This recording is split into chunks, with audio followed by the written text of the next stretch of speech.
Do we see me? I don't see me. Yes, you're down there. Oh, there. Hi. Okay. Hi, Mom. Okay. So, dissociative amnesia is when someone has a traumatic experience and then dissociates from that experience, usually during the time of the experience, and has amnesia about it, so can't remember what happened. This is very, very common in trauma survivors, but particularly in child sexual abuse survivors, and also people who, we notice it happens also in people who witness murders.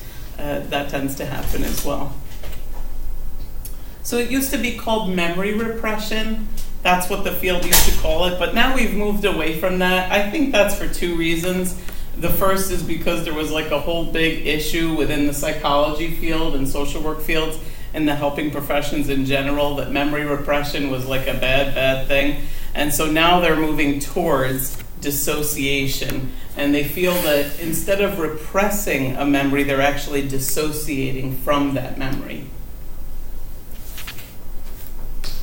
So when a person is surviving child sexual abuse or really any other type of trauma, it necessitates survival skills. And one of those survival skills is dissociation, and it will serve you really, really well during the trauma. This way you can still survive the trauma and, come out with your mind somewhat intact. Unfortunately, though, those sorts of dissociation skills are not all that helpful for you after the trauma. But once you've learned that skill and once you already have it, then you sort of gravitate towards that skill for the rest of your life. However, of course, with treatment, that you can be helped from it. There are people that are high dissociators and low dissociators. So some people just naturally highly dissociate. And I'm going to point to my mom as an example, and this is an example that I like to tell. I come from New Jersey. That's where my family is. So we came home to visit them a few years ago. And as soon as we got in, there was a loud beep that happened, I would say, every 2 minutes or so.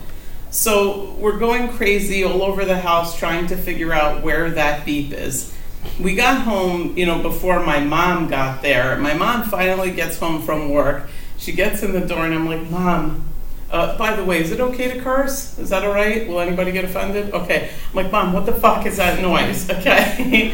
And my mom goes, it's been like that for 2 weeks. I don't know. For 2 weeks, right? And I'm just losing my mind because this constant beep. So my mom cooks the salmon, she gets it on the table, and it's still going. This beep is still going. And I can't eat. I'm just like losing my mind. Beep, beep. It's like some sort of torture. And my mom sees this and goes, what's the matter, honey? You don't like the food? Finally, we discover what the source of the noise is. My mom had a carbon monoxide detector that she had unplugged at some point and put under a towel in a linen closet. Who does this? Okay. So finally, though, we found it. We were able to shut it off. But that's my mom. She is able to dissociate from all kinds of things. She'll fall asleep at a train station, no problem. So dissociation during trauma and traumatic amnesia are commonly understood. They're commonly understood to be psychological defenses. This is a natural process for the body. When we experience pain, we naturally want to ameliorate that pain. When you cut your finger, you naturally are going to go like this to it. You're going to try and lick it, do something to stop that pain. This is the body's way of trying to heal that pain right away, dissociation. When a person experiences delayed recall, we call that recovered memories.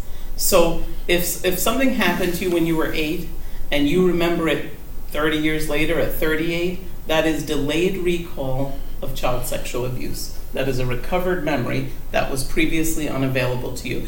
And where we've been seeing this a lot, as you guys might know, is the Catholic Church scandal. We saw a lot of people who, had no memory of being abused, and then suddenly they're seeing it in the news and it triggers a memory for them and they realize, oh my God, I'm one too. Just out of curiosity, has anyone ever met anyone with dissociative amnesia? Have you heard of this before? Yeah. Yeah, well, it was me. Like, so my abuse was when I was about 4 or 5, and I remembered parts of it. But I was at a seminar with Dr. Manarino from Pittsburgh. Yeah. And all of a sudden, like, he was talking about stuff, and all of a sudden it just stuff just started coming. So like I got up and walked out. Yeah. And it was things I didn't remember. Sure. And like my one buddy from work was there and like came out and he was like, "What's up?" And I was like, "We'll talk later." I was like, "I don't know what's going on." And I was able to go back in, but it was just, there was parts of it that I didn't like. There was times of it that I didn't remember that I blocked out. So this is interesting to me because I get this, but it was always weird because my dad, when I finally told him about it a few years ago, he's the opposite of a social worker. He didn't understand like why I never said anything about it. I was like, because I was like, this stuff wasn't there. Like I didn't remember all that. So this is actually very intriguing to me. Yeah. And I was going to ask you, like, are you willing to share this PowerPoint? Because I work for child welfare. Like, I would love to do like a presentation because my coworkers get frustrated with kids because they say they don't remember and they don't understand. Yeah. And I've tried to explain it to them, and some of them look at me like, "You're crazy too." And I'm like, no, I think this is real. Yeah. So this is, I mean, if you're willing to like have Dr. Kohler post this, that would be amazing. Absolutely. I'm happy to, and thank you so much for sharing that. Yeah, absolutely. Yeah. Anyone else? So I just want to say in regards to your story, younger age at time of abuse, that is one of the predictors of dissociative amnesia. So that makes sense. 4 or 5, you're still grappling with a bunch of stuff, and at that young age, it's very, very difficult to integrate that sort of memory into your conscious memory bank because it's too traumatic for a 4 or 5-year-old. They don't have the resources to be able to do that. Mm-hmm. Yeah. So your body, kind of saved you the best way it knew how. So, we've known about traumatic amnesia for a long, long time. We've denied it for a long, long time, and we still do, but we've known about it for a long, long time. In 1889, Pierre Genet was the first one to come forward with this, and he had a theory about it that whereas non-traumatic memories get stored in a different place in the brain, traumatic memories get stored into an unintegrated memory bank, and that makes it difficult for it to get into the other memory bank. After that, we had Freud, who published the etiology of hysteria, which included his theory that child sexual abuse was the root cause of hysteria. And hysteria at that time included symptoms like loss of voice, loss of appetite, bulimia, temporary blindness, deafness, temporary paralysis, which is, of course, dissociation. But by 1905, Freud's colleagues were all up in arms with him, and, they really pressured him to recant his theories. So after that, he did recant his theory, and he posed a new theory that said that instead of actually having dissociative amnesia, women were instead imagining that their fathers were raping them. And so they said that this was fantasy, not reality. This was called seduction theory. And, this theory was pretty much what people wanted to hear. And so this theory dominated psychological practice, really, I would say, through the 80s and somewhere in the 90s. Some people still believe it. Like my mother-in-law is a good example of this. When I had my son, she said, when he gets a little older, he's going to want to marry you. And I was like, what? and she said, yeah, little boys want to marry their moms, little girls want to marry their dads. And I was still like, what? What are you talking about? And then I asked my own mother, if that was true. I mean, she raised a son and a daughter. And she said, no. She said, that's very Freudian thinking. I'm like, oh, all right. And that makes sense, because when my mother-in-law was educated, she would have been hearing these sorts of theories. But people still believe in it, and I think it's one of the big reasons that false memory syndrome became very, very popular. Has anyone ever heard of false memory syndrome? Thanks, Sorry. well, okay. So, all throughout, recorded history of war, we've heard about dissociative amnesia and traumatic amnesia. We've heard about, of course, post-traumatic stress disorder, one of the symptoms of which could be dissociative amnesia. It was called nostalgia in the Civil War, shell shock in World War I, traumatic war neuroses with World War II. Research suggests, though, that the more severe the experience, the more likely a person is to get dissociative amnesia, to dissociate from that experience and then forget it. Remind you, it's not truly forgotten, because these memories do surface eventually, and when they're not surfacing, they surface pathologically. They'll come into your office with depression, anxiety, bulimia, with no traumagenic cause for it. You won't know why it's happening, and neither will they. And you'll be like, what the hell is this? Why are you experiencing such what looks to be like post-traumatic symptoms, yet with no trauma as the root of it? And this might be why. We've seen it in Nazi concentration camp survivors. It's clearly documented for war veterans. And yet, when it comes to survivors of child sexual abuse, we seem to have a very big disbelief thing happening. Why might that be? Why might we disbelieve child sex abuse survivors but not war veterans? We don't want to think it's possible. Yeah, right? This is another way that the human mind is kind to us. If we start thinking that bad things can happen to kids for no real good reason, we can't really survive in that sort of way. Very, very difficult to survive while thinking that the world may be just unjust. So I want to talk about the invention of false memory syndrome. So Jennifer Fried, a cognitive psychology professor, she's out in, I think it's the University of Oregon, I want to say. She began having memories of her father, Peter Fried, math professor at Penn State or UPenn. She began having memories of him sexually abusing her. So she privately confronted her mom and dad about what happened, and their reaction to this was to form a public group called the False Memory Syndrome Foundation. Mind you, neither one of them are psychologists or have anything to do with anything in that area, but they invented this false memory syndrome. Interestingly enough, they were stepbrother and stepsister before they got married, her mom and dad, and Peter Fried had been hospitalized several times for his alcoholism. He himself was a victim of child sexual abuse, but he doesn't consider himself a victim. He says that he had a childhood homosexual liaison as an 11-year-old with a pedophile artist. Do 11-year-olds have the power of consent? No. This is a cognitive distortion he has. And this sometimes happens to survivors where they think that, because they were involved in this sexual abuse as a victim, that they were somehow a willing participant. Children cannot be willing participants, that they don't have the power of consent because they don't understand how to have the power of consent. They're kids. However, him saying this shows that he thinks it's okay for children to have sex with adults, that he believes that is some sort of relationship where two people are equal. So they made their way to TV. They ran a very smart campaign of false memory syndrome. They went to the TV news outlets. They published in magazines, places where the common man would definitely see this. So after they showed this on TV, Peter Fried's brother William wrote, "The False Memory Syndrome Foundation is a fraud designed to deny a reality that Peter and Pam have spent most of their lives trying to escape. Neither Peter's mother, who was also mine, nor his daughters, nor me have wanted anything to do with Peter and Pam for periods of time ranging up to more than 2 decades. There's no such thing as a false memory syndrome. It is not, by any normal standard, a foundation. Neither Peter nor Pam have any significant mental health expertise."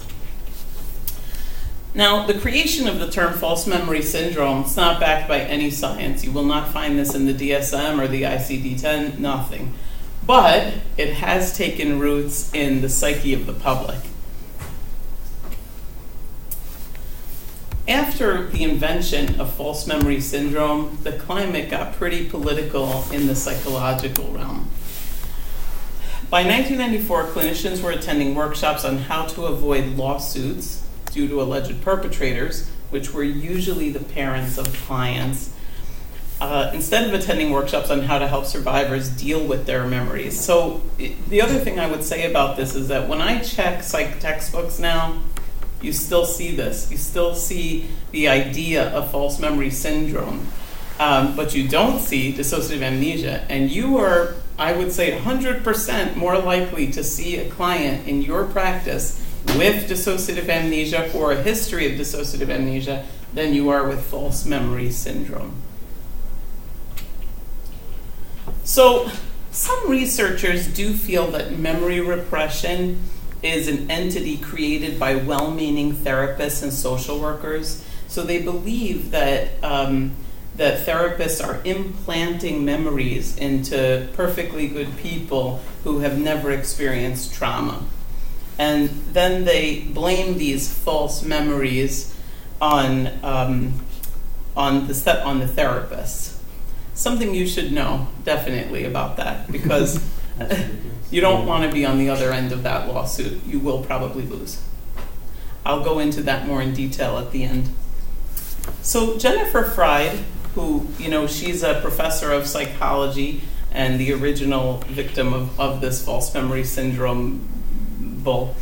So here's what she said. She said, "Is my father more credible than me because I have a history of lying or not having a firm grasp on reality?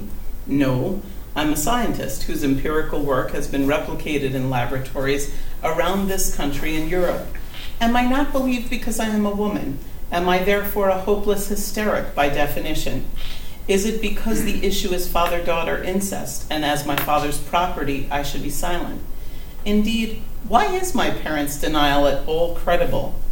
In the end, it is precisely because I was abused that I am to be discredited by my personal and professional success." And we see this sort of discrediting of abuse survivors all over the place. We've seen it with the Catholic Church scandal. We saw it with even Jerry Sandusky's victims. We saw it. This is and in the latest one, we saw it with the survivors of gymnastics, Larry Nassar's victims. Any thoughts or questions so far? I'm going to keep going then. So, actual studies of survivors of child sexual abuse. Does memory repression happen? The landmark study that we all like to point to is the Williams study. And it was published in '94, and she took 129 women with documented child sexual abuse histories. And the way that she found their victims was those were all children who had years earlier been admitted to a hospital due to the physical injuries resulting from the child sexual abuse. When she talked to them many, many years later, at least 20 to 25 years later, they were all grown adults. And when she talked to them, 38% of them did not remember the abuse. They said, "No, I'm not an abuse survivor. I don't know why you're talking to me." So, and the thing is, she asked them a bunch of really personal questions. Did you ever have abortion? Do you have any history of mental illness? All kinds of things that they were willing to talk about with the interviewer. So I don't think this was denial. I think this was true dissociative amnesia. Schultz, Passmore, and Yoder did a study in 2003. They also found that somewhere around 30% of students had dissociative amnesia. What they noticed, though, was that those who had the dissociative amnesia history, they usually had more than one perpetrator. They were closer emotionally to their perpetrator. They had a family history of substance abuse. And all of those seemed to be factors in that particular study. Another study, this time this was about a criminal prosecution sample. So these were all children who had to go to court to testify against their abuser. When they interviewed these kids years later, some of them, 10%, had no memory of the child sexual abuse. And this is even after they had to go and you do what is called the rehearsal effect, which is when you do something again and again, it's much more likely to be retained in your memory. They still had no memory of it when they were adults. A study of adult outpatients they found that had dissociative amnesia histories. Something interesting about this is that almost half of the survivors experience their recall due to trauma-specific reminders. So, for instance, returning to a former neighborhood where the abuse happened, a chance meeting with a childhood friend, things that trigger the memory.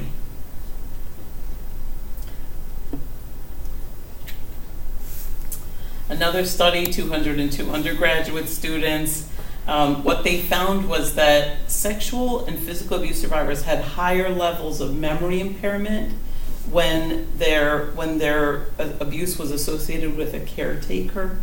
So like if your parent or babysitter was the one abusing you, more likely to forget that sort of thing. This one was a random sample, so they just made a national random sample and called people in general, and they too found that there was some amnesia amongst them. My point is, there are hundreds of studies now. I could go through a zillion of them. Every study has found this. Every study that has looked into it, including my study. So in 2015, I had a sample of 297 adult survivors of child sexual abuse.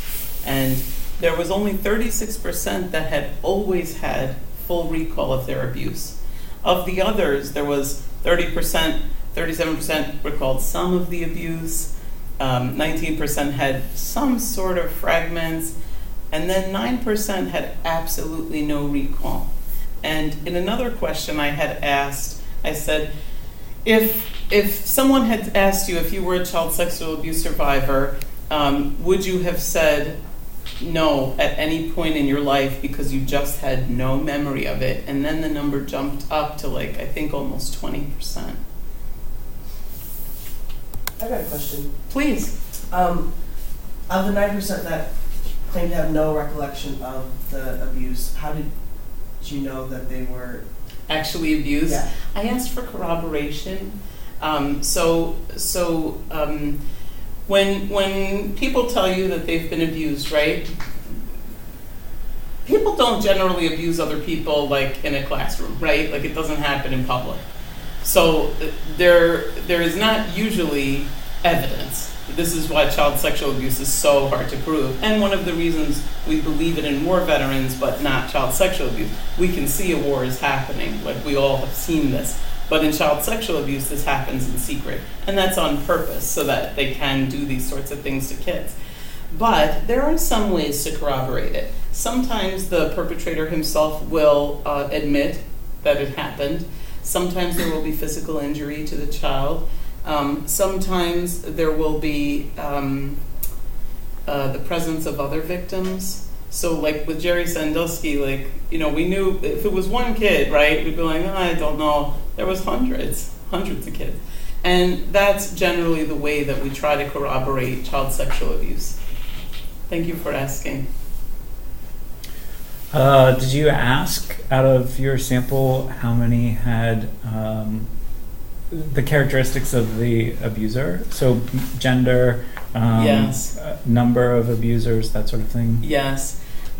So in my study, it was overwhelmingly male abusers, but there were some who had female abusers. The way that it works in general, though, is it's male on female abuse, then the next highest category is male on male abuse, then after that is female on male, and then after that is female on female, which is the rarest kind, but absolutely still happens. Yeah. Did you have any findings about, and maybe you'll get into all this so you can just tell me, just wait, be patient. Were there correlations between degree of dissociative amnesia and type of abuser or number of abusers? So yes, Or in type of general, abuse. okay, like the worse the abuse experience in terms of severity, frequency, number of perpetrators, closeness of relationship, age of abuse, those sorts of things, there was a significant relationship with dissociation in general and dissociative amnesia. Yes. Is this more common in one-time experience, or can this occur with chronic? abuse? Yeah, so for instance, with Jennifer Fried's case, he molested her, from a very young age through until she moved out. So it happens in both. Any other questions so far? Okay. So no study on dissociative amnesia has ever failed to find it. Anytime we've gone looking and asked survivors, hey, have you always had memory of your abuse? There is a subset of that population who always says, no, I haven't always had memory. So have you guys heard of Harlow's monkeys and attachment theory? Okay, so in 1950s, Harlow did studies on monkeys to figure out how. You don't like it? What? Yeah, I don't like this study. It's horrible. I saw I that. agree. I watched videos of it, and I just can't even. I know, it's so horrible. He took baby monkeys and he separated them from their moms. Then he put them in two sorts of cages, right? One with a wire monkey that was covered in a towel, and one that had a wire monkey where if they, that was just filled with food. And the monkeys all gravitated towards the towel-covered monkey, which shows us that it's more important to get care and love than even food. When they had to get food, they would run, get the food, and then run right back to the towel-covered monkeys. As an aside, those monkeys never came out okay. Afterwards, when they tried to put the monkeys back into, monkey kingdom or whatever, those monkeys were raping other monkeys. They couldn't figure out how to play with the other monkeys. When you have emotional neglect like that, that is dangerous business. Yeah. So, but this shows us attachment theory, right? We need to successfully attach to a caregiver in order to survive. It is imperative to our survival. And so this is why,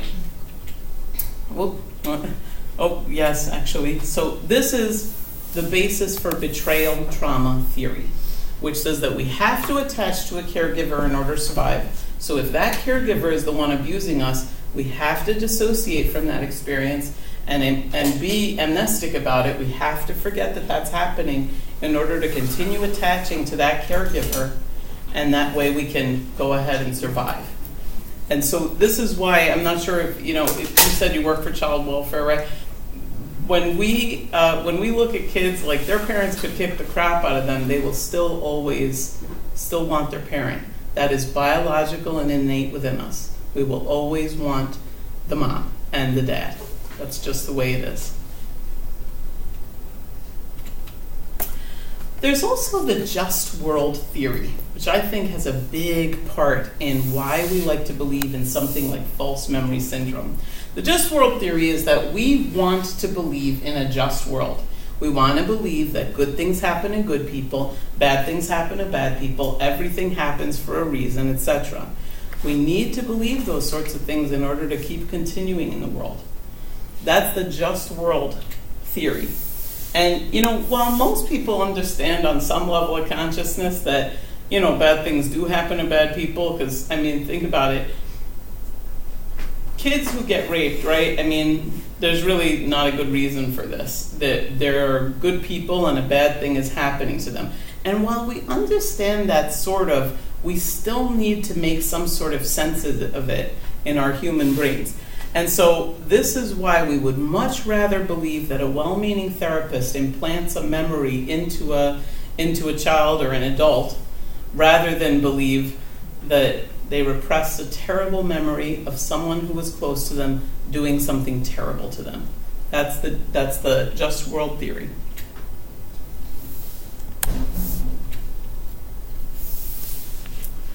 So some studies have been done about why we believe or disbelieve child sex abuse survivors. So Cromer and Fried, they studied 97 males and 227 female undergraduates. And each person read a story of CSA, child sexual abuse, such as, a college friend, Susan, confides in you that she was forced by her father to have sex with him when she was 9 years old. Susan tells you that she has always remembered this aspect of her childhood, but has never told anyone until now. So they told these stories to the psych undergraduates, right? And the only thing they varied was always remembered or only recently remembered. In general, the females believed the disclosures more than males and rated abuse as more accurate than the males. Gender of the victim, though, did not have any significance in the study. And continuous memory was judged to be more believable and accurate than recovered memory. The other thing that was significant is if you've had trauma in your life, you are much more likely to believe other trauma survivors, whether that memory was recovered or continuous. And what we know about trauma survivors, right, is they have such a beautiful well of empathy. They're always pretty much the most caring people you could meet, right?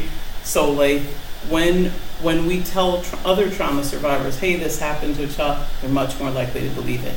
When you tell a jury of non-trauma survivors that someone was raped, they are not going to believe that.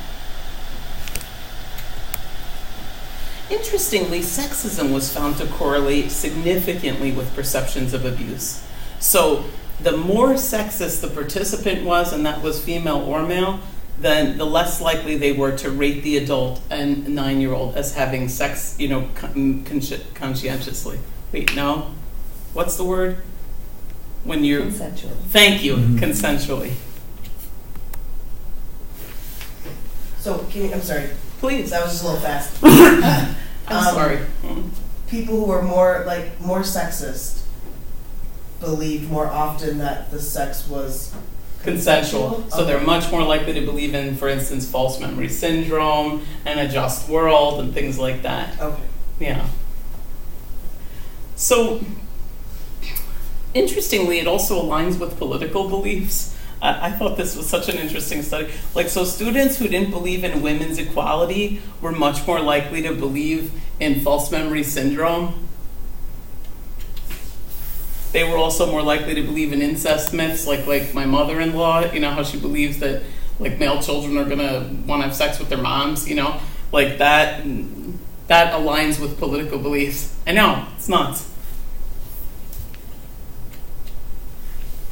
So the results, if you think about it in a logical way, it makes sense, right? If you're not too keen on women being equals with men, then you're also not going to believe that women are traumatized by abuse, right? You need to believe in a just world, you need to believe that this abuse is not traumatic and that it's consensual. And if you're not being traumatized, why would you experience traumatic dissociation or dissociative amnesia? So, can anyone give an example of a just world belief that you've heard, like everything happens for a reason? We're kind of seeing it now, if you think about the political climate. You know how right now, like, Trump wants to build a wall to keep Mexicans out, right? And what's his reasoning for it? It's because they're coming in and killing everyone. Right. They're bringing drugs, they're rapists, all the things, right?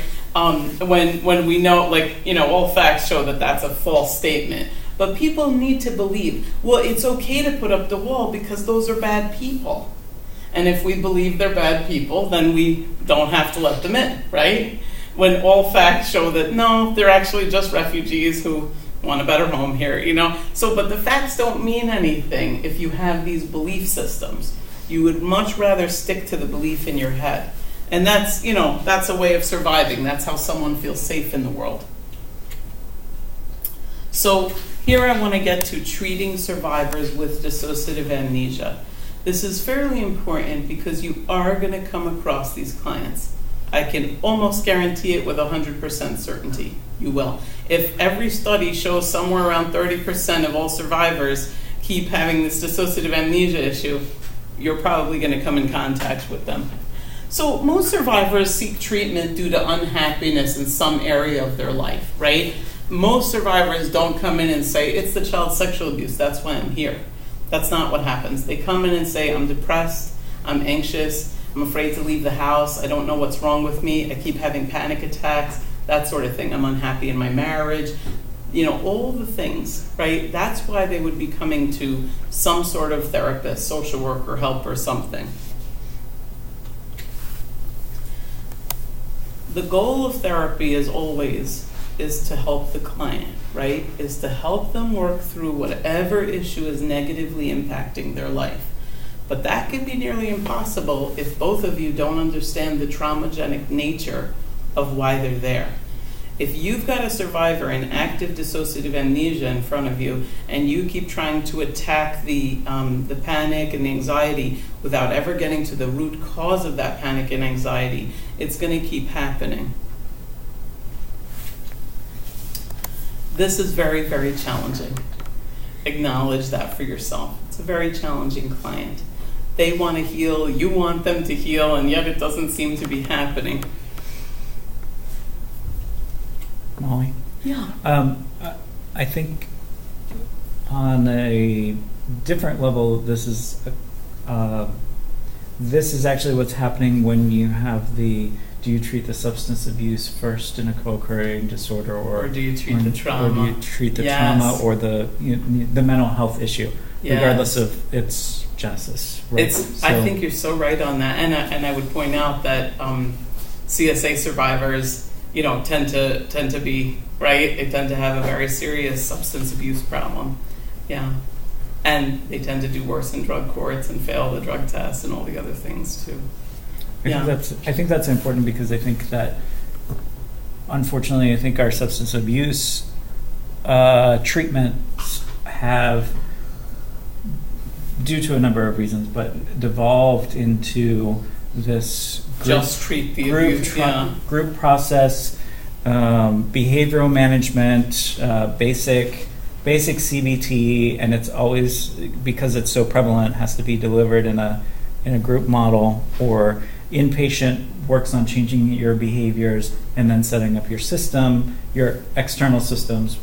But the ability of most substance abuse counselors to treat the trauma, or even get to it, is really, it's almost impossible, because their lives are in such chaos because of their addiction issues springing up. Needs to restructure family, restructure their whole social group, their whole world, anyway. No, that's definitely true. In my social work career, I used to work with parents who had lost custody of their children, or were at risk of losing custody of their children because of something heinous that had happened, right? And someone once asked me, Molly, why do you keep focusing on trauma? How many of the people you treat have trauma histories? 100%, okay? All of them, that's why. And a significant portion of them had substance abuse issues, and that was why they lost their kids. So, and the thing is, until you treat the trauma, they're going to keep feeling this overwhelming urge to use, because they need to dissociate from this trauma and the traumatic after effects. They need to do that. And in order to do that, their way happens to be dissociating through substances. So, I thought Leary said something really lovely. He said, virtually all therapists rely on their patients' memories to understand how the self that was became the self in distress. And if you think about it, when you're working with clients, you're not working most of the time with what's happening right now, right? You're working with what they're telling you has already occurred. You're working with their memories, always. And when you're working with someone who doesn't have memory of the actual trauma, it gets really hairy.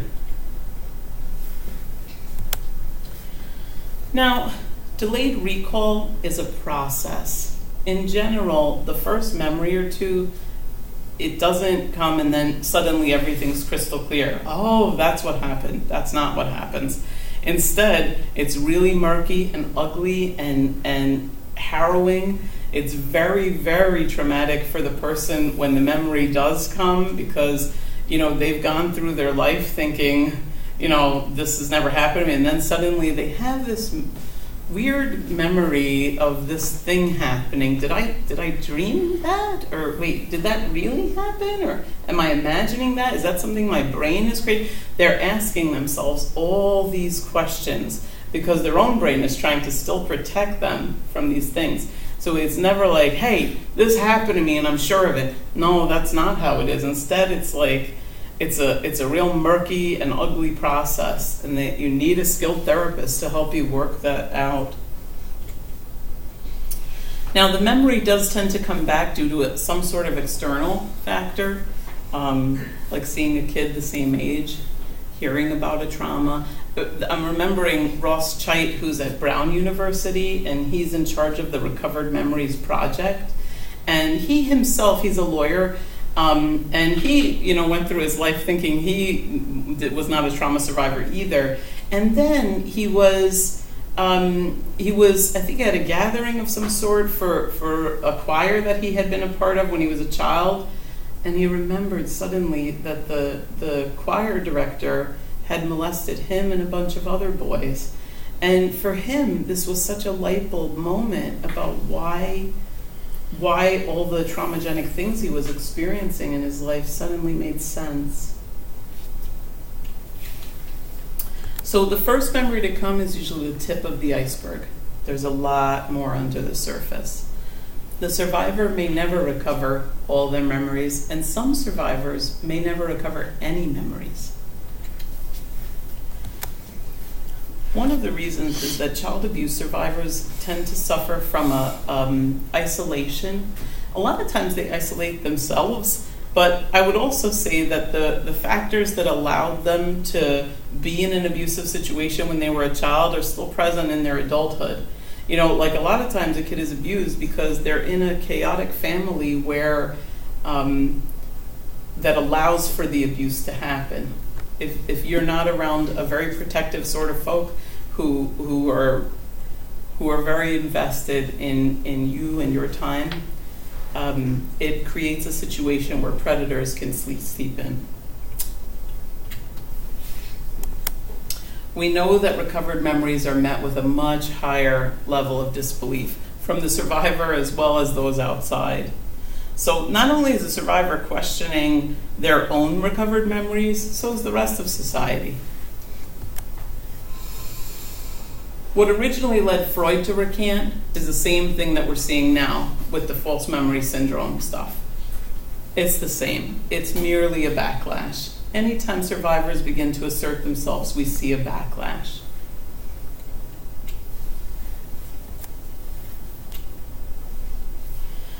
Okay, memory work. So memory work can range from hypnosis to guided imagery, etc. I'm going to say, there really hasn't been research on memory work in terms of does it work and is this okay to do. So I highly, highly suggest you do not do memory work. I want to say that again. Do not do memory work. It is not an evidence-based practice. Do not go in searching for memories. That is a terrible idea. The person's brain has a reason for keeping it away. Let's not go in searching for that. The client's going to come to you and say, I need to remember to heal. Okay? That's their only mission. You have a different mission, okay? You can say, look, if you suspect you've been abused, we can work on that, okay? We don't have to go in searching for memories. We can just treat the pathological symptoms, and we can treat what you think happened. We're always meeting the client where they're at, right? So to do that, it is not up to us to judge the veracity of their memory. My job as a therapist is not to sit there, is this true? That's not my job. My job is to always believe what the client's telling me in terms of their memories of abuse. If they say they've been abused, that's all I need to know. The judge and the jury and the lawyers, let them have their job, and you as the social worker keep yours. Yeah. So I think it's important to stress that memory work is not the same as taking a trauma history Right. and working through the Right. traumatic events that have occurred in a person's life. And when you do things like EFT or EMDR or other trauma resolution treatments, that is very different than memory work. Yes, I absolutely agree. And for proven treatments like EMDR, you don't even need the memory to work through the symptoms. Like, you just need the client to think about it, and through the treatment, they will eventually become either asymptomatic or much less symptomatic, so that this doesn't have to rule their life constantly. So survivors come to you because something's wrong. That's the whole reason they're coming to you. We talked about that. So Ramona v. Ramona, I just want to talk to you a little bit about the legal part of all this. So she was seeing a therapist for bulimia and depression, and she recovered memories of her incest and rape alone, out of therapy. But the therapist used questionable techniques like hypnosis, sodium amytal. Sodium amytal is the truth serum drug, and confirmed the memory with her. The therapist encouraged Holly to confront her dad. It didn't go well, as you can imagine. Dad lost his job, his marriage collapsed. Holly sued Dad in civil court, and then Dad filed suit against the therapist, and Dad won. And these cases continue to win. Again, because judges and juries would much rather think that you, a perfectly lovely social worker, happen to implant a memory into a client.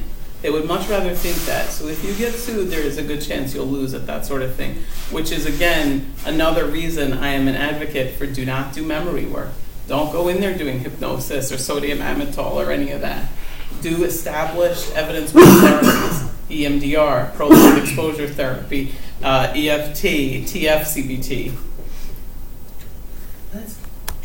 That's crazy. I know, I think so too, but yeah. Even if I told, I don't know, I just feel like, how could he sue the therapist? I just don't understand how that happened. But this can and does happen. This happens to be one of the more famous cases, but there are absolutely a bunch more. Even today, like this stuff is happening? Oh yeah. Really? Yeah, think about who you're working with though. When you're working with someone who abused their kids, allegedly, then you're working with someone who's willing to pretty much break every taboo and rule that there is known to man, right? If they're willing to do those kinds of heinous things, why wouldn't they go a bit further and sue the therapist and tell the world, I'm innocent? Jerry Sandusky went to jail saying he's innocent. He's in the very beginning stages of treatment. So the hypnosis thing, I mean, other than just having no significant evidence that, one way or the other, but wouldn't the use of the truth serum be, like, that's got to cross some kind of ethical boundaries, I would think. I think so, too. So, like, why would you even go there with that? Yeah. Like, I'm surprised that a therapist would even... I am, too, but honestly, this was in the 90s, and our state of evidence has come a long, long way since then. But I would also say, we've got therapists on both sides who are very, very committed to their position. So, you've got people who are very committed to, she's clearly a survivor, you have to believe her and get the memory out. And then you've got other people, they're all liars, So when you have people who are, and you see this in politics too, people who are very entrenched on either side, not a lot of critical thinking there, Yeah. You see this with religious fervor, What's that saying about some of the worst things that happen if people had the best intentions or something kind of thing? Yes. And I truly believe that therapist had great intentions. I saw an interview with her, and she really did seem to want to help the client, and she thought that was the best way, and she lost her ass. Huh. Yeah. So the goal of treatment is not to retrieve the memories. That is not your goal.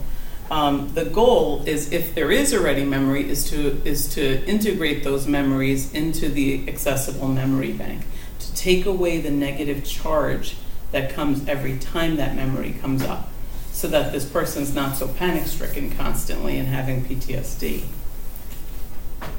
So let's practice some leading and non-leading questions, okay? What I'm going to do is I'm going to play the client, okay, and we'll just go one-on-one, okay, and as I look at you, you just say the next thing, okay? So I'll start here, okay? Hi, I'm Molly. I've been having a bunch of anxiety and panic, and I suspect I've been abused. Now that I'm on the spot.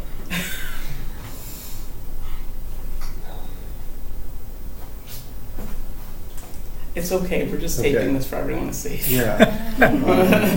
Oh yeah, you remind me of that. Now I'm Connection sorry. between anxiety, depression, and abuse. Yeah. Want me to start some Yeah, more? skip me. Okay.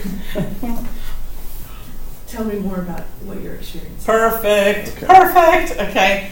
Anytime you can use the tell me more line, okay, that's always a good way. You do want to hear more, okay?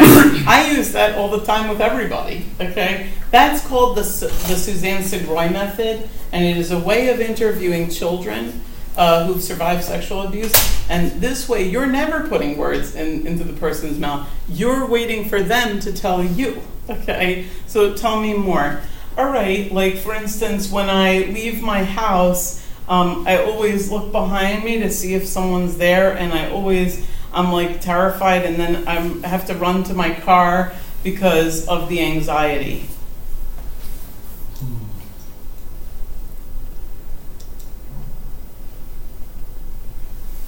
I mean, would it be appropriate to ask like how long those episodes last? Sure, why not? Like just to kind of pick a timeline of that whole thing? Absolutely, yeah. So I guess it's been happening, I would say since I was 8 years old.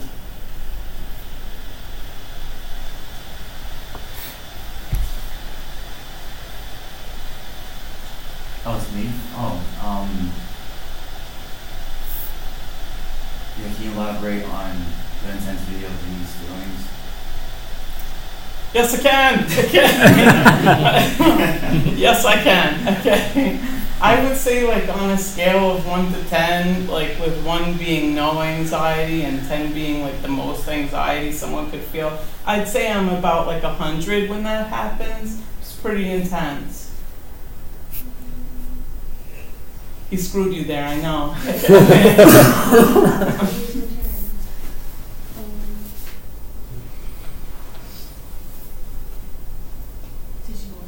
Can I, well, maybe, Yeah. I don't know if it's the right, what, could I say, like, when this happens, like, at what period do you start to feel calm again? Or?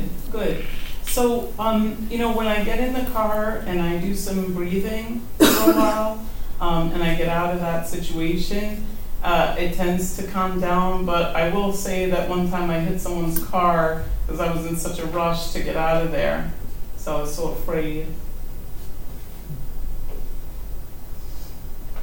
So, is it me next? Are you looking at me? I would then say something along the lines of, are you only experiencing this high 100 number anxiety when you're leaving your home? Good. She's assessing where and when these situations happen, right? That's great. Well, actually, I would say that there's a lot of times that I have it, at night, I tend to have it. When I'm alone, I have it. When I go to the doctor, I have it. Those type situations. Do you think these feelings connect to anything that's happened to you in your past? Okay, good. What do we think of that question? He's kind of using what you said in the beginning, that you suspect the reason for A, B, and C is because of abuse. Yeah. So he's getting into that. Yeah. Any other thoughts? Well, I think it's good that as a class we waited a little ways to throw that at you because you want to get the person comfortable. Right. Because I think build trust. I mean, I know I was thinking about like addressing that, but I was like, wow, not in the second question. And I'm sure my classmates are the same. But I think you've established now kind of like what that picture looks like to where you can approach the client, and be like, all right, so now how is that? Is there a correlation here? So Yeah. the timing was good. I think. Yeah. Please. Go ahead. Are you sure? I think you were going to add something good here. I would say that's a leading question. Yeah. Okay. So if you were in a court of law, right, and I'm the defense attorney, and I'm like, so then you said, is it connected to something in your past? What were you going for there? I think you could still ask that question without it being a leading question. Good. Sid? How might we do that? So you said that this has been going on for you since you were 8 years old. What was your life like when you were 8? Yes. Okay, that's what you really wanted to know, right? And he's just phrasing it in a way that when the defense attorney comes at him, okay, he's like, go F yourself. Okay? So I'm going to answer that the way I think you meant it, okay? Well, it was pretty chaotic. We were alone a lot. I was a latchkey kid. But I remember being scared then too. Did I do you already? Skip me.